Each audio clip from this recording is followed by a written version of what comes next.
কেতিয়াবা বাৰু আপোনালোকৰ খোপাটো বান্ধোতে চুলিখিনি ঢিলা হৈ থাকে নেকি? বাৰু তেনেকুৱা হয় নেকি? আপোনালোকে জনাবচোন। আজি আহকচোন ভিডিঅ'টো শেষলৈকে স্কিপ নকৰাকৈ সকলোৱে চাব। প্ৰথমতে ডনাটটো ব্যৱহাৰ কৰিছে। ডনাট বহুতে ব্যৱহাৰ কৰে নহয়নে বাৰু? ডনাটটো ব্যৱহাৰ কৰোঁতে আমি ইউপিনছখিনি কেনেকৈ মাৰিব লাগে এইখিনি চাওকচোন। খুব ধুনীয়াকৈ ইউপিনছখিনি টাইটকৈ বান্ধি ল'ব যাতে খোপাটো খুলি নাহে বা ঢিলা নহয়।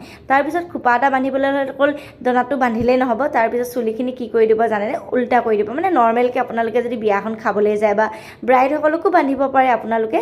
তাৰপিছত এটা ৰাবাৰ সহায়ত গোটেই চুলিখিনিকে ভালদৰে ক্লিনকৈ ৰাবাৰটো মাৰি দিব যাতে চুলিখিনি ক্লিন হয় দেই।